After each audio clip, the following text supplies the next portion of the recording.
Hello everyone, welcome to the Arthur Conan Doyle Center YouTube channel. My name is Kat, and today we are continuing our journey through the minor arcana. So we already have two videos about the cups, about the pentacles, and then we also have another two about the major arcana. So today we will be looking at the suit of swords, and then we will only have one more left, which would be the wands. So today, looking at the swords. So first of all, the element of swords. So already we had cups, which was water, we had pentacles, which was earth, and now we have swords, which is an air element. And if we think about air, it's very light energy, it's very quick, it's very high up. So when we look at air element and when we look at swords in tarot, it is all to do with our mind, how we think, how we process information, how we pass them on. So communication, messages, how we talk to people, how we share our information.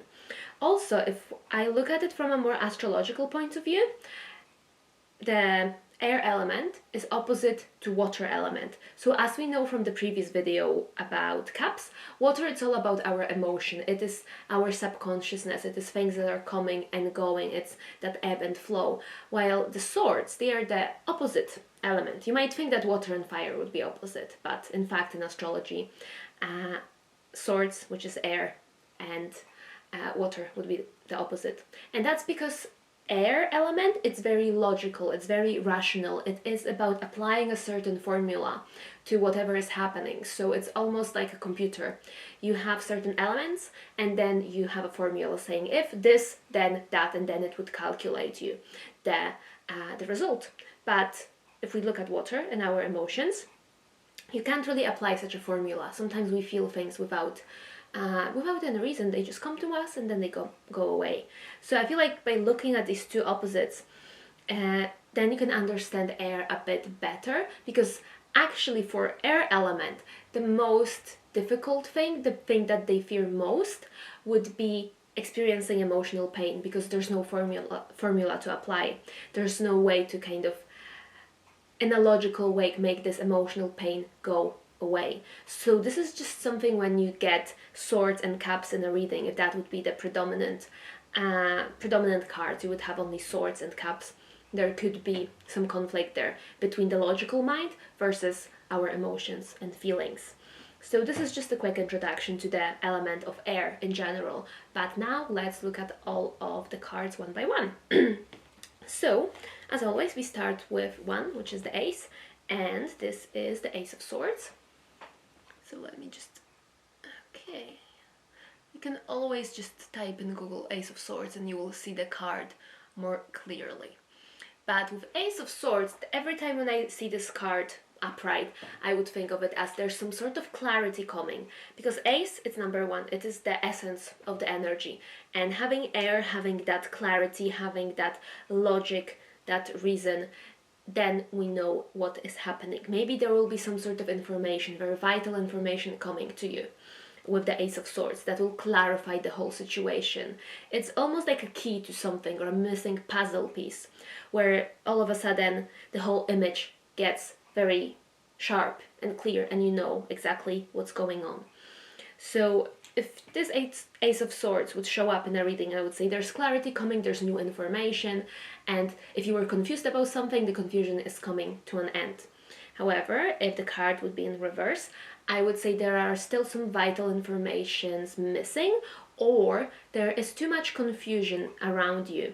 So wait until the dust will settle, because you just don't have all of the information, you don't have a clear picture of what's happening, and it could be dangerous to make a decision right now.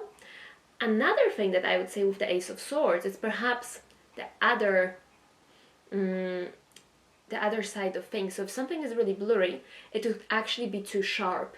And sometimes when we get to know information that they are so brutally honest that maybe it's too much, it's too sharp, it is something that would hurt us.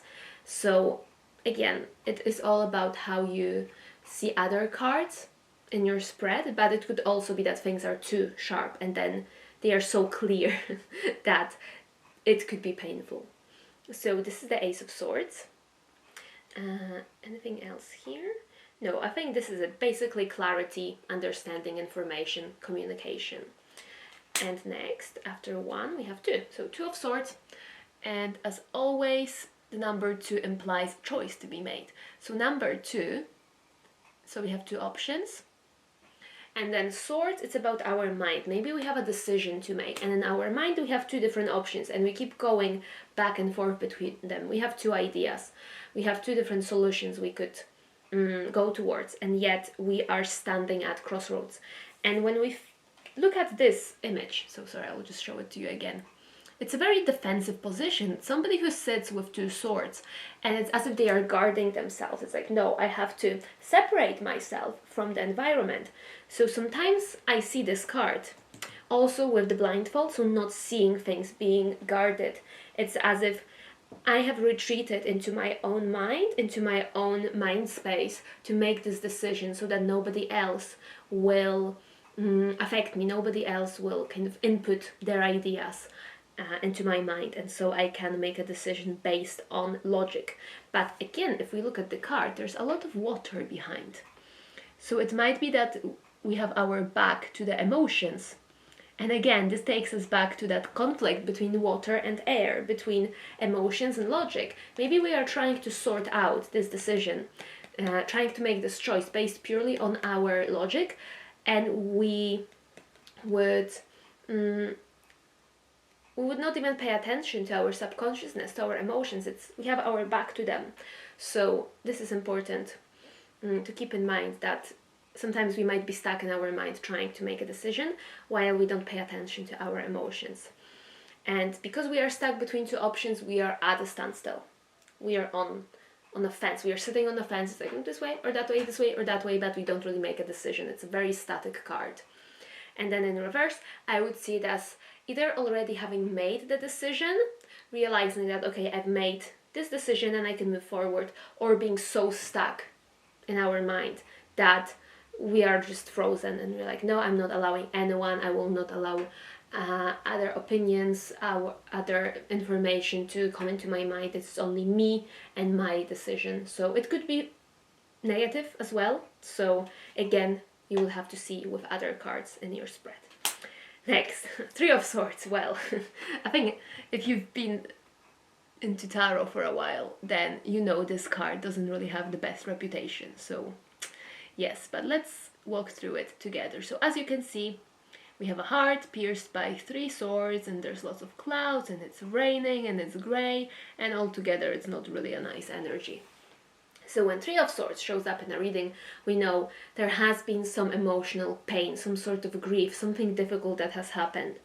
Some sort of heartbreak as well, because we have 3 swords piercing through the heart. It could do with relationships, it could do with certain difficulties when we relate to people, difficulties when it comes to communication, because swords are how we communicate, they are our mind. So with that card, it might feel like there's no hope, it might feel like it's just pain and there's nothing good waiting for me, but I don't see it as that always. Again, it depends on the cards in the spread, but because it's a number 3, 3 is a number of expansion, it's a number of creativity. So perhaps using this heartbreak, using this very difficult situation to learn something about ourselves, to expand our understanding of the world. That's how I would see it if I would have to put a positive spin on it. So through difficult situations to personal growth. In reverse, I would see this card as a bit more positive, because I see it as the swords falling out of the heart. So if you see it, just imagine that because of gravity the swords are falling out, and now we can finally heal. We can heal the wounds because the swords are out. But again, it would imply some sort of pain as well, because if you pull out the sword, that would also create some pain. So it's as if, okay, I have to go through the last stage, the last push, pull out the sword, and then I can heal the wounds. So things are getting better, but still there will be some pain involved. And again, if you think about what I just said about the water element, it's that emotional pain that the air element doesn't like, because there's no logical way of dealing with it. We just have to feel it, and that can be overwhelming for somebody who is very intellectual, somebody who's very logical. So again, if you have a lot of swords cards in the spread, you might feel like, okay, this is a person who is very, very logical. They follow their mind rather than their emotions. So it might be difficult for them to process emotional pain. But again, depends on the rest of the cards. So Three of Swords, well, when you see it, it's a bit like, well, but if this card is in the deck, it's there for a reason. So I would always pay attention to it. And next, after all of that heartbreak, we have Four of Swords. And this is a card of stability, because number 4 would be all about foundations. It's like having 4 corners. So we have the right foundations to build on top of. And we have a knight lying down in a probably cathedral, just taking a break. So here with the Four of Swords, I see it as taking time off, taking time to heal. So whatever happened here with the Three of Swords, now we are taking time off to heal it with the 4. It is about withdrawing from the world. It's about being by yourself in a very healing environment, quiet environment, when there's not too many people, or maybe there's nobody there, it's just us. And we have that peace and quiet to really recuperate from whatever has happened. It's taking time out from the world. Also, I would pay attention if the Hermit would come up together with this card, because that would mean withdrawing from the world in search of some inner wisdom, inner guidance. So Four of Swords, withdrawing to heal. And in reverse, I would see it as the time of healing has finished. It's time to get out into the world again. So we have completed our healing, we have completed that healing journey, and we no longer have to isolate ourselves. We can go out there and in a way test what we have healed against the real life. If I would see this card with another, like, let's say 9 of Wands, 10 of Wands, it could mean being extremely exhausted and perhaps refusing to take time off. So again, it all depends on the context, but usually in reverse, I would see it as the healing time is over, or somebody really, really needs that time off. After 4, we have 5. So 5 of Swords, that's another card that could show a bit of a conflict, some difficulty. So 5 is number of instability.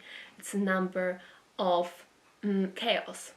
So here with the 5 of Swords, we have 3 characters, and 2 of them look defeated, and then 1 of them has all of the swords.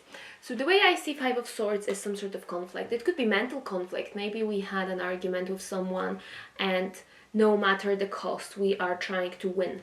It's as if I will not be the one who loses. I will not surrender, and I will fight no matter what, even if it means saying things that I usually wouldn't say. Is, you know, like this dirty fight that there's anything is allowed. That's how I see the 5 of Swords. But somebody has to be defeated. Somebody has to lose. And this is the dynamic here in this card. You either win and, you know, you won the argument, you're on the top, but then the other people are defeated. Can you reach your hand out and try to find some common ground? Or will you just stand there and be like, well, I won. This is it. I don't care about what happens. So 5 of Swords, conflicts, mental conflicts as well within our mind. Maybe feeling that, should I stick to what I'm going to say and other people will be disappointed? Or should I give up? Should I surrender? And that's, to me, the energy in the reverse position, where we surrender when we realize this fight is not really worth it.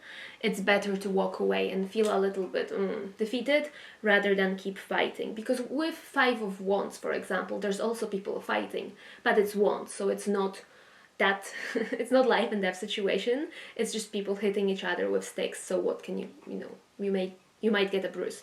But with Swords, this is a much more serious situation. So 5 of Swords in reverse, either conflict coming to an end or feeling defeated, feeling like you have to surrender so that you don't get hurt. But there's always somebody who will be hurt in this situation. That's how I see it, that there's no way to have some sort of compromise where everyone is happy. Somebody will have to feel a bit defeated. So that's the 5 of Swords. But after all of the chaos of 5, we move into balance, and that is number 6 and the 6 of Swords. So here we can see a boat with 6 swords, I think there's somebody with a child and some person that is moving the boat forward. So with the Six of Swords, it's all about moving from all of these chaotic waters to something much more calm. So if you see it, okay, let's see if it will focus. So the water here, it's very chaotic. You can see the waves. And then the water here, it's much more calm. So it's moving away. But it does imply a journey. It does imply movement. You can't change. You can't move from one place to another without movement. So this is the key here, that sometimes we just have to stand up and we have to move. And it doesn't have to be physical movement. It can be a decision in our mind and then moving towards it. But if we just keep standing there, we are not going to get to the other side. Six of Swords also to me quite healing energy, considering that it's water. Water purifies, water washes away all of that conflicts and all of the difficult energies.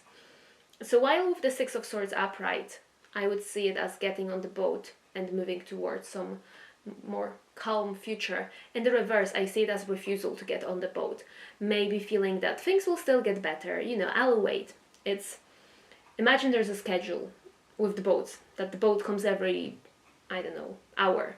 And then every time the boat comes, the time comes, you're like, I'll just wait one more slot. I'll just wait 1 more hour. I'll just wait 1 more hour. Because maybe something will change.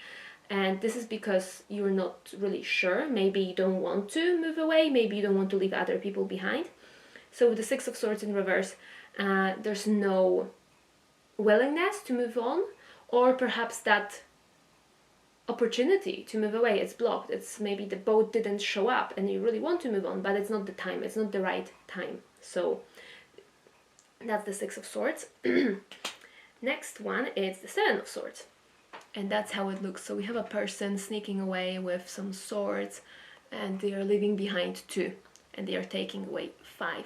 So it's interesting how there's 2 swords left behind. And then if we think about the Two of Swords, it's this one. So it's somebody sneaking away with 5 swords and then they are leaving behind 2. So they are leaving some sort of decision for the people, some sort of choice for the people who are left behind.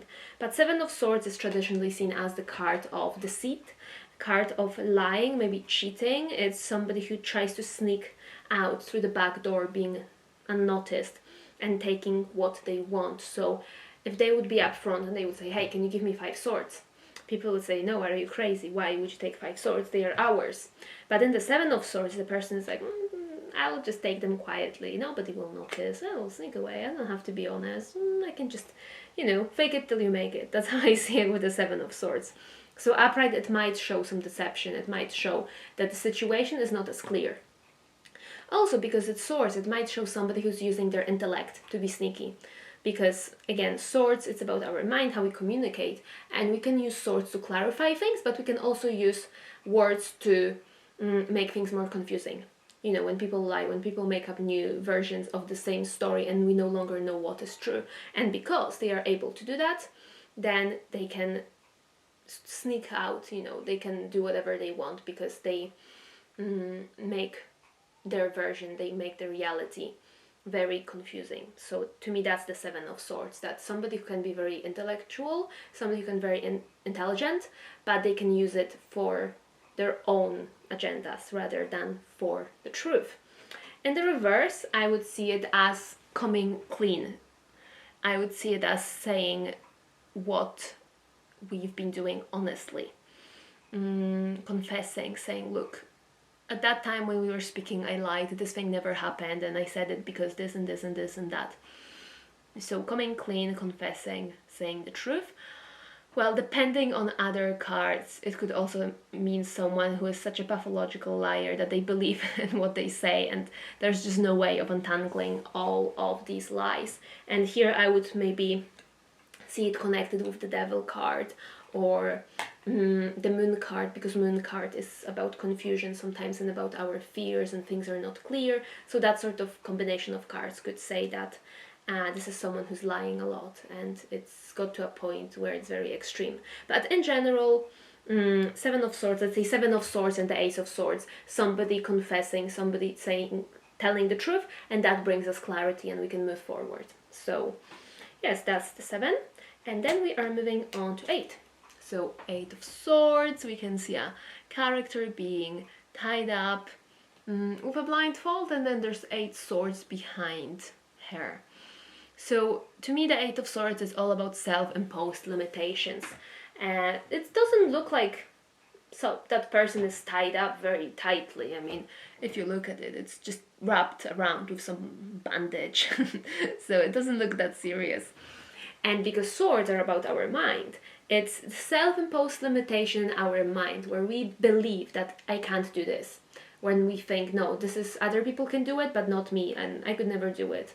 So it's our mind being a prison.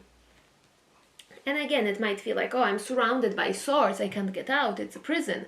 And then it turns out, well, you can actually walk.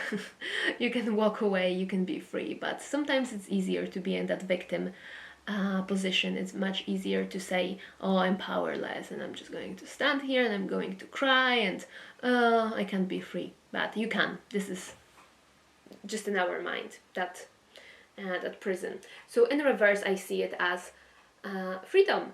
Realizing that, oh, it's a pattern in my mind that is preventing me from moving forward. Maybe I'm sabotaging myself. And if I work on my mind, then I can really make things better. So that's how I would see it in the reverse position. Again, if there would be the devil connected to it, the devil upright, somebody who's tied up so much that they don't even realize it, that they are prisoners, that they can get out of this, you know? So 8 of Swords, self-imposed limitations. In reverse, freeing yourself from these limitations. And again, looking at other cards connected with this. After 8, we have the 9.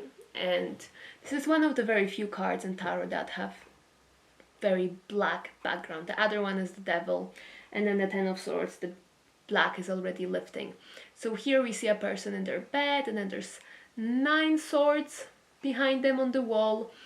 So to me it's always a card of anxiety, of overthinking, of somebody who wakes up in the middle of the night and they're like, oh my god, I forgot to do this, but how about that, will that work out well? Oh, but then I said this and that was so stupid, people will laugh at me.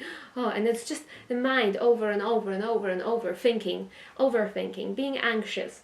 So again, swords, our mind. Every time when I think about swords, we can use it as a weapon, we can use it to cut off any confusion, we can get through our path if there are any. Imagine an overgrown path. If you have a sword, you can just cut it all off. But then you can use swords to hurt yourself as well. So it's a double-edged sword. Our mind, yes, it can definitely be like that. So 9 of Swords, being anxious, overthinking, and something that keeps us up all night. We can't relax. In the reverse, I would see it as perhaps the anxiety going away. Realizing that this is all in my mind and I have to ground myself. So the confusion and anxiety maybe easing off a little bit. But again, look at other cards, because if I would see 9 of Swords in reverse with the 4 of Swords upright, I would see it as, okay, I need to rest because I know my mind is tired and I can function like this, I'm exhausted. So here I would see it as, okay, the 9 is showing us that there is overthinking, but we are working on it. We will retreat in order to make it not as severe. But if I would see it as with the 8 of Swords upright, it's being stuck in that cycle of overthinking and feeling trapped in it. So as always, looking at the cards that are accompanying a specific card in the spread. And after 9, we have 10. And I know this is not the best looking card. If you're just starting, it might seem very dark, but we have a person lying on the floor with 10 swords stuck in their back. But look, the darkness is lifting. So with 10, because it's the final number, I see it as, okay, this is it. And that's the end. And it's a very painful ending, but that's it. There's no more pain. And I always think like, well, there's no more swords. No more swords can fit in the back. So the worst is over. And now the tide is turning. The darkness is lifting. There's a new dawn coming. So sometimes we still have to kind of let this filters through our mind. Maybe we have to realize this is the end and it's painful, but there's a new beginning coming, because 10 is the final number. So with the 10 of Swords upright, I would say, well, there is something difficult here, some difficult ending. Maybe we don't want things to end, but it's necessary. In the reverse, I see again, just like with the 3, the swords are falling out. We have just came out of some difficult situation. The sun is shining and we know there is a new beginning. We're still kind of sore and, you know, maybe traumatized by the past events, but the swords are out and it's time to heal. So with 10, I would just remember the idea of an ending, a difficult ending, but it's for the better. It's as if cleansing the energy and then starting fresh. So next we have the court cards. So we have the page, the knight, the queen and the king. And with the swords, I would look at the zodiac signs such as, so what do we have? We have Libra, we have Aquarius, and we have Gemini. So very intellectual signs. They are all about communication, socializing with people, and sharing ideas. And it could be a positive thing or it could be more of a shadow characteristic. So I will go through the cards one by one and say which one would show up in what way. So first of all, we have the Page of Swords. So here we have this very young person with a sword and they seem quite alert. There's quite a few clouds in the background. They are on a hill. And I mean, to be honest, I would see it not as a defensive position. It's as if showing off. It's like, I have a sword. I have a sword. It's new and I'm so proud to have it. So the Page of Swords, I see it as someone who's still very young, maybe inexperienced, but they have a lot of curiosity. They really want to explore the world.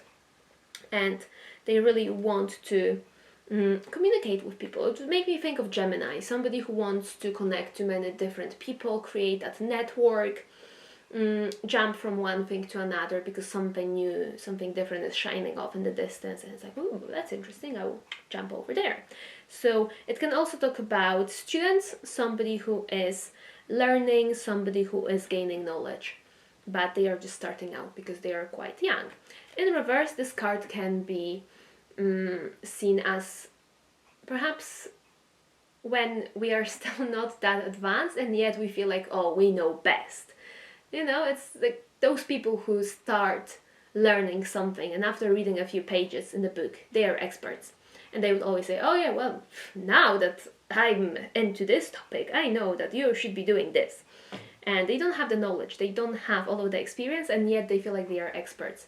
They feel like they can give other people advice.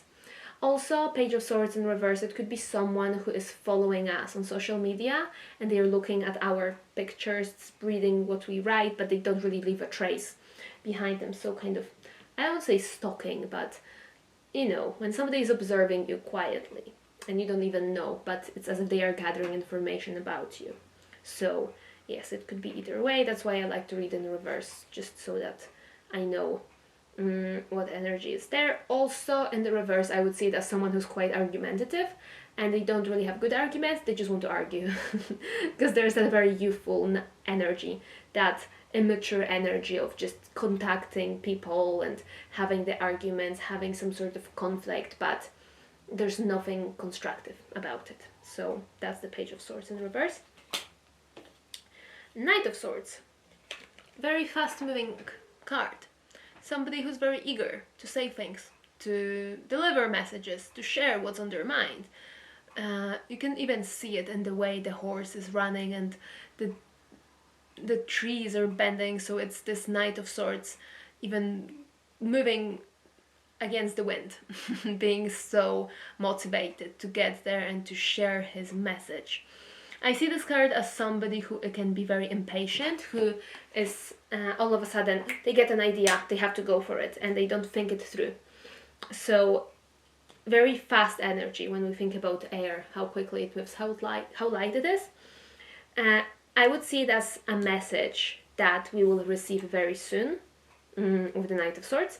So, it could also show a person who can be very eager to learn, somebody who is very quick to act, somebody who is very curious. but I see this energy as more towards one direction rather than scattered, like with the Page of Swords. But yes, in the reverse, I would see it as a person who's too quick and they say things without thinking through them first. They act without thinking through it. Somebody who's just so quick that sometimes it's better to slow down and think about things, make a plan, think about it logically. But here it says, yeah, I know what I'm doing, I have a quick mind, I will adapt. And yet it's too fast. So watch out for this energy. And then we have Queen of Swords. And Queen is very static, she is on her throne.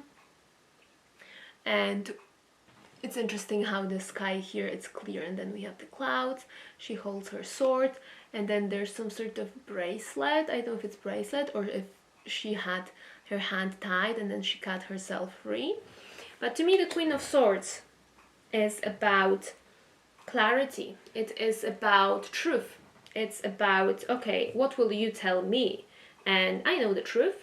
I can listen to you, but if you tell me something wrong, I have the sword and I can cut you off. So there's no emotions here. It reminds me of the Justice card, where there's no space for emotions, for people's opinions. It's about what is the truth, what is reality. So Queen of Swords can be quite a harsh character sometimes, because we might feel like, oh, this person is not smiling at all, then just look at you like, you know, there's no warmth. But we need that energy. We need somebody who can be impartial, somebody who is not swayed by emotions, especially if our life, if our well-being depends on it, you know, if you think about it in the court, or even just among family and friends. We can't constantly agree to what everyone says. We have to stand there and be clear, be honest. So here, because it's Queen of Swords, because it's a feminine energy, I would see it more as not going out there and cutting people off, not being proactive about this. But if somebody comes to us and realize, I don't really like this energy, this person, too confusing, they don't have life in order, and whenever they come into my life, they bring chaos. So Queen of Swords is like, okay, bye. So that's the positive side of Queen of Swords, very clear, very quick and precise. But in reverse, it could be somebody who is very judgmental, somebody who knows where to hit. You know, that when somebody has some insecurity and all you need to say is one word, I feel like the Queen of Swords would pick up on it and put it out there just to, you know, use that sword to annoy other people. Sometimes very bitter, very very critical. This could also tell us about our own inner critic, when we keep saying, oh, this is not good enough, this is not good enough, and you should have done this better, and this is not up to the standard. So in the reverse, that inner critic who is very sharp, who is very ruthless. So yes, it could also talk about somebody with feminine energy being very harsh. And then we are moving on to the king. And again, this king is sitting on his throne. What else is there? I feel like he's taking up more space than the queen, now that I look at it.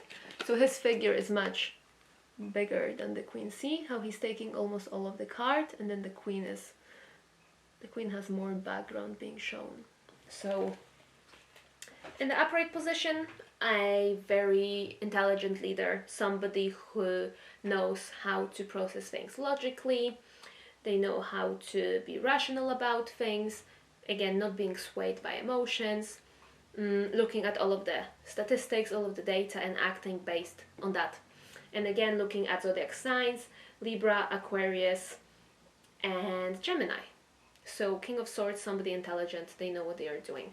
In the reverse, again, there's that coldness, there is that idea of, I only follow facts, I only follow my figures, I only follow logic, and you're not going to make me feel anything, because feelings, they are irrational. So it could be somebody who really blocks off their emotions, somebody who is living purely in their head. They are not grounded. It's just about ideas, it's just about knowledge. They don't really care too much about warmth, about feelings, about passion, about what's happening around them. It's just about what's happening in their mind. So they can be very cold. And again, the same as with the Queen of Swords, somebody who knows how to use words to hurt others, being very critical. Here, because it's a King of Swords, I would say somebody who would actually go out of their way, because kings, it's a masculine energy is active. Somebody who would actually be active in saying all these hurtful things to people, saying, oh no, you haven't done this well enough, you have no experience, why are you even doing this, this is just ridiculous, you know, how you, and you dare to call yourself this, and it's very hurtful. So King of Swords in reverse, not the nicest not the nicest person, very cold, very judgmental, but upright, logical, clear, and we need energy like that.